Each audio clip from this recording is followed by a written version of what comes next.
Une minute de silence, un hommage solennel rendu par les journalistes à leurs confrères de regrettée mémoire, Edouard Kingé et Pierre Laverdu-Ombang. Un must avant d'ouvrir les activités de clôture de la première édition de la Semaine des icônes de la presse au Cameroun, qui s'est tenue du 21 au 27 septembre dernier. Une initiative portée par l'ancien président du syndicat national des journalistes du Cameroun pour la région du littoral, M. Aristide Ekambi. Disons que tout est parti d'un constat qui a été fait d'une certaine absence de solidarité entre nous.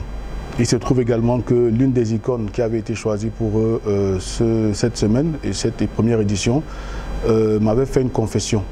Elle m'a dit effectivement qu'elle était en train d'écrire un livre. L'icône en question, c'est Edouard Kingé, un hommage soit rendu d'ailleurs tout à l'heure. Elle m'a dit qu'elle avait, elle, fait un constat de ce que, malgré tout ce qu'on pouvait faire dans la vie, à la fin de sa vie, au soir de sa vie, on se retrouvait tout seul. C'est-à-dire qu'on sait ce qu'on est, on sait comment on commence, mais on ne sait pas comment on va finir. Et donc, Edouard préparait un livre sur les journalistes se cachent pour mourir. Et il est décédé 26 jours avant la célébration de cette semaine, le 1er septembre, vers 19 h. Il s'est éteint à l'hôpital de la Cité des Palmiers après un malaise survenu en Konsamba où il s'était retiré. Donc vous voyez que nous allons célébrer Edouard, mais nous allons passer un message aux jeunes journalistes. Nous savons ce que nous sommes, nous savons ce que nous faisons, mais nous ne savons pas comment nous allons finir. Il est question de prôner la solidarité entre confrères. Il est également question de prôner de créer une certaine synergie entre les journalistes de toutes les régions. C'est pour cela que vous verrez que nous avons dans cette salle et en présence pour la formation par exemple, nous avons des journalistes qui viennent du nord-ouest et du sud-ouest. Donc ils sont là, vous les verrez également. Donc il est question de créer donc cette synergie pour travailler ensemble et en collaboration pour que nous soyons un peu plus forts. Donc voilà un peu les motivations. Il est question aussi d'honorer nos icônes et de les honorer vivantes. Outre le message de solidarité et de synergie entre confrères journalistes de toutes les régions, l'accent a également été mis sur la crédibilité et le professionnalisme dans l'exercice du journalisme à travers une formation axée sur 4 modules. Le premier, animé par Charles Ngafongang, enseignant de journalisme, portait sur les sources et la qualité de l'information, un rapport qui détermine la validité ou non d'une information. Dans le deuxième atelier dédié au journalisme sensible au genre, Nicole Chavaranski, depuis Paris, a souligné un ensemble de formules sexistes liées à la marginalisation de la femme journaliste, entre autres tares. Le troisième atelier a été mené par Armelle Sitchoma, journaliste fact-checker. Elle a souligné les différentes formes de désinformation aujourd'hui amplifiées par l'intelligence artificielle. Donc, au cours de cette formation, nous avons permis aux journalistes de dire que face à tout ce que vous recevez comme publication, il faut faire le doute, il faut collecter, il faut traiter, il faut recouper et il faut croiser les sources pour mettre à la disposition du public une information de qualité. On a également montré les outils que Internet offre aux journalistes pour pouvoir faire cette vérification-là quand on entre dans le domaine des médias sociaux.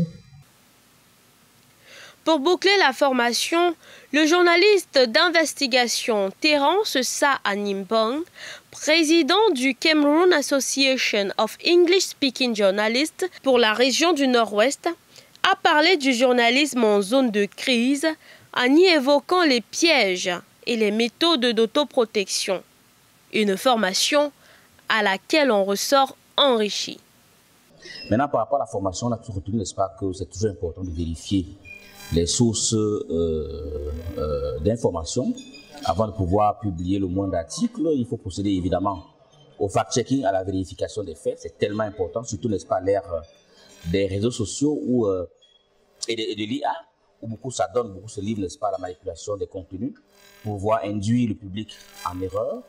Il est très important, par exemple, en contexte, en zone de crise, comme nous l'a démontré notre brillant confrère Terence, qui vient, n'est-ce pas, du Nord-Ouest, comment il faut procéder pour pouvoir survivre en tant que journaliste lorsqu'on a traité des informations qui opposent, n'est-ce pas, des parties en conflit.